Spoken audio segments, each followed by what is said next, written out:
गर्मी अपने चरम पर थी। धरती तप रही थी, हवा भी जैसे आग बन चुकी थी। गांव भैरवपुर के लोग दोपहर में घर से निकलने से भी डरते थे। पेड़ों की छांव भी गर्म लगती थी। गांव के बाहर एक सुनसान रास्ता था।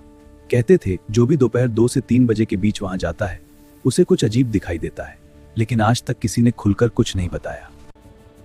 यार शॉर्टकट से चलते हैं, जल्दी पहुंचेंगे। हाँ चल।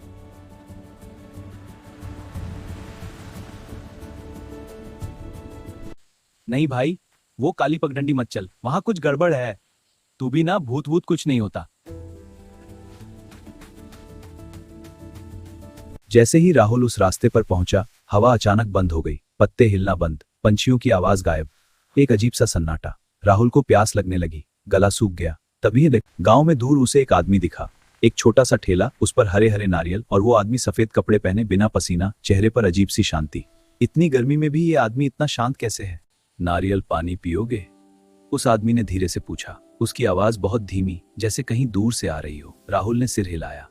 आदमी ने बिना कुछ बोले नारियल काटा। नारियल वाला बोला, लेकिन उसने चाकू चलाया, आवाज नहीं आई। नारियल खुला लेकिन छिलका गिरा ही नहीं। राहुल को अजीब लगा, लेकिन प्यास ज्यादा थी।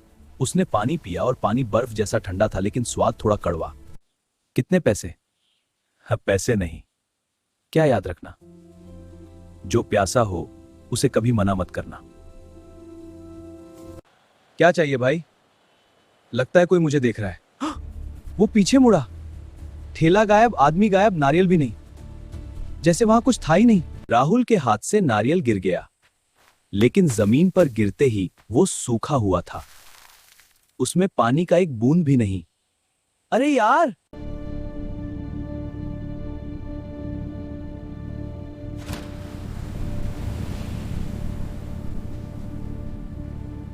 राहुल ने आंखें खोली और देखा, वही आदमी उसके कमरे के कोने में खड़ा था। उसकी आंखें अब शांत नहीं थी, लाल, गुस्से से भरी और प्यास से तड़पती। क्या राहुल बच पाएगा? भूत असल में चाहता क्या है? क्या ये सिर्फ बदला है या कुछ और बड़ा राज?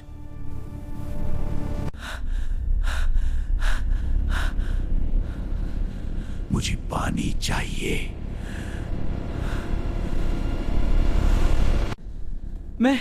मैं पानी लाता हूं।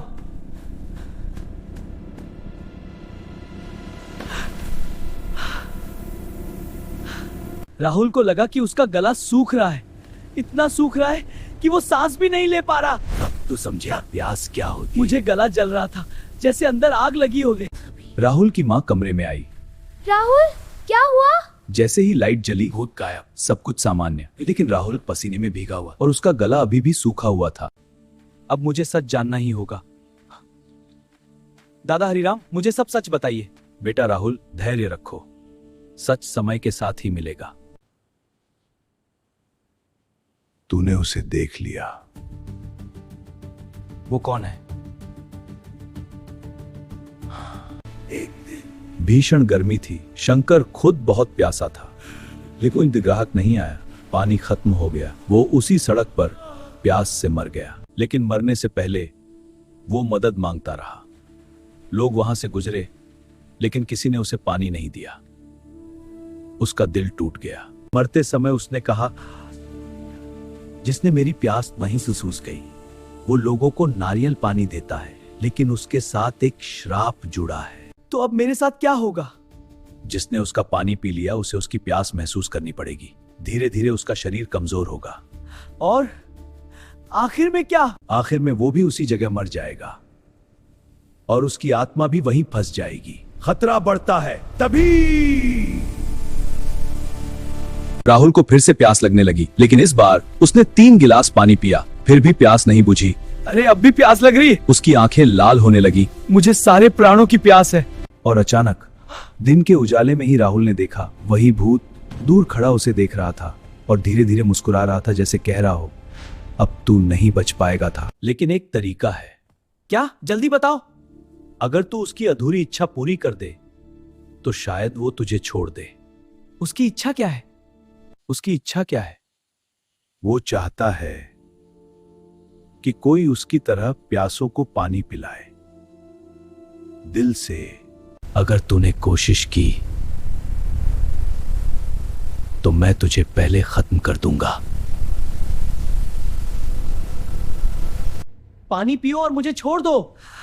पानी से मुझे क्या डरना? रुको, ये मेरा आखिरी चांस है। तुम नहीं समझे, असली रहस्य अब खुलेगा। कौन सा राज बताओ? वो जो तुम्हारे पीछे है। आसमान काला हो चुका था, तेज हवाएं चल रही थी, जैसे कोई तुमको जोर बता रहा था। लेकिन इस बार बात ससरत हो चुकी थी। मैं इसे खत्म करूंगा जब वक्त खत्म हो जा। मुफ्त में पानी। दादाजी पानी लीजिए। बच्चा पानी पियो। धन्यवाद भैया। लीजिए, आराम से पीजिए। आजकल कोई मुफ्त में पानी देता है क्या? हाँ, हैरान थे हम सब। प्यासे को पानी देना सबसे बड़ा काम है। सच में? हाँ, सबसे बड़ा काम। वाह। शाम होते ही तापमान अचानक गिर गया, हवा ठंडी हो गई और शंकर का भूत प्रकट हुआ। लेकिन इस बार वो बहुत ज्यादा गुस्से में था, उसकी आंखें जल रही थी। तू मेरी जगह लेना चाहता है? मैं तेरी मदद करना चाहता हूँ। मुझे मदद नहीं, बदला चाहिए। अब तू भी मेरी तरह तड़पेगा क्या? तुझे बदला नहीं, तू आज भी क्या है, क्योंकि तूने लोगों से नफरत कर ली है। तू पहले कैसा था? तू लोगों को मुफ्त में पानी देता था, तू अच्छा इंसान था। फिर तू इतना कड़वा क्यों बन गया? मैं बस चाहता था कोई मुझे भी पानी दे देता, कोई मेरी मदद कर देता।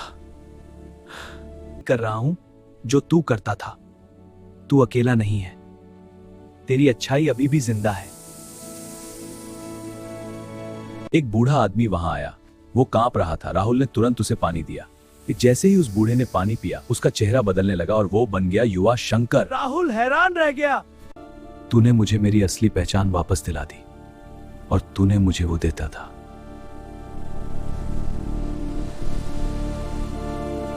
धन्यवाद राहुल, अब मैं आजाद हूं। वो रोशनी में बदलकर आसमान में विलीन हो गया। राहुल की प्यास पूरी तरह खत्म हो गई, उसका शरीर हल्का हो गया। उस दिन के बाद उस रास्ते पर कभी कोई भूत नहीं दिखा। लोग वहां पानी का स्टॉल लगाने लगे। काली पगडंडी अब सेवा मार्ग बन गई। नफरत कभी शांति नहीं देती। दूसरों की मदद करना सबसे बड़ी इंसानियत है। एक छोटा सा अच्छा काम किसी की आत्मा तक को शांति दे सकता है।